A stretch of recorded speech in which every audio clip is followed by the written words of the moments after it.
Hey guys, so I'm at the track, but before I got started, I want to tell you about a dream that I followed that at one point seemed really unattainable and crazy, and the value of positive affirmations and visualization throughout that process. So, complicated story, I'm going to try to keep it short, but I tend to not have good luck with that. This started whenever I was about 12 or 13.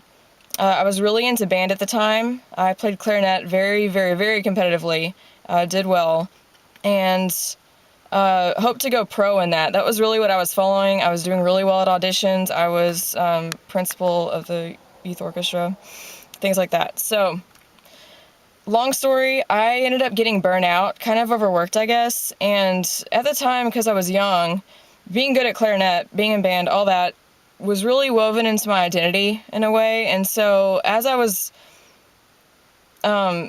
getting burnt out in that, it was like I was losing a piece of myself and just kind of watching it go. Maybe some of you can relate to that.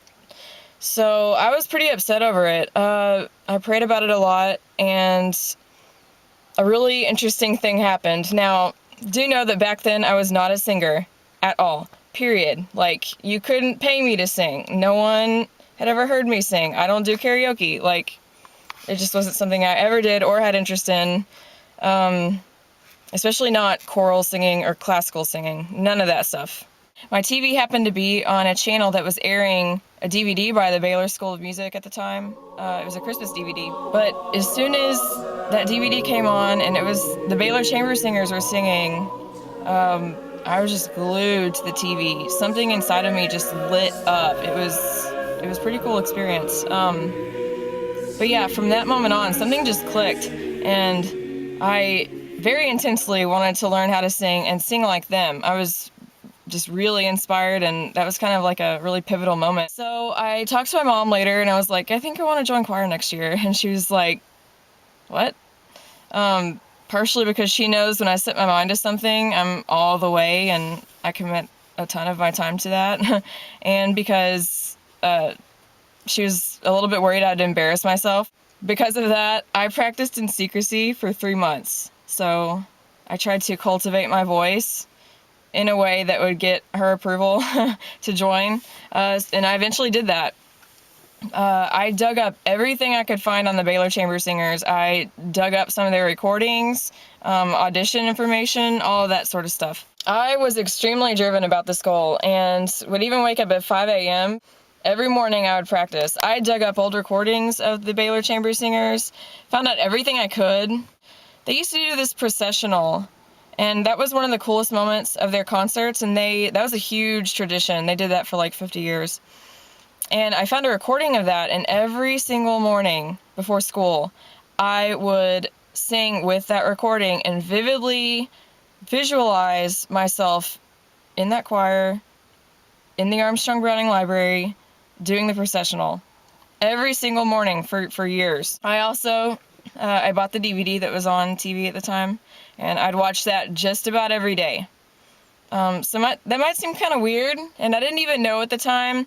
I was basically making my own positive affirmation by watching that so much, and that just imprinted in my head, and I visualize it all the time. I wanted it so bad.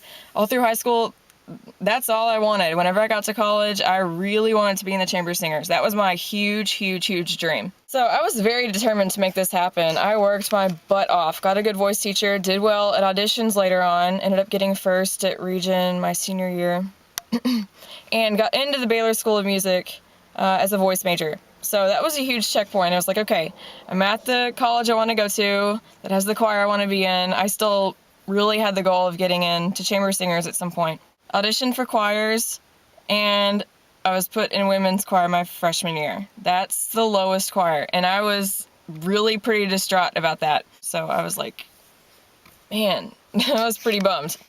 So I guess in order to kind of protect myself, I slowly let go of the Chamber Singers dream. I came to the realization that all the other sopranos had been in Chamber Singers before me. None of them were put in women's choir their freshman year. So I let that go and was cool with focusing on other goals, and I really just didn't think about it anymore. So you may think the story ends there. My sophomore year, I didn't even audition for Chamber Singers. and there happened to be an opening for soprano, and the director approached me telling me that he thought I would be a good fit. So the dream kind of came to me, I guess, which was really cool. Yeah, so my dream to be in Chamber Singers became a reality after 6 or 7 years of working on it. My first concert with them in the Armstrong Browning Library, that was probably one of the coolest spiritual experiences I've ever had. We did the processional, and as that was happening, it was like I was reliving 7 years of visualization, 7 years of dreaming about this. I was finally in it, and like I still get chills thinking about it.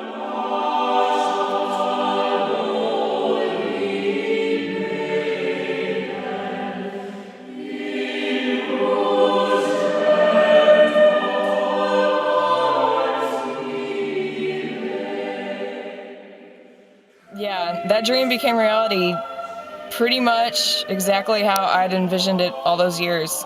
And, it's kind of ironic how it ended up there. Maybe the route wasn't exactly what I had in mind initially, but it did happen.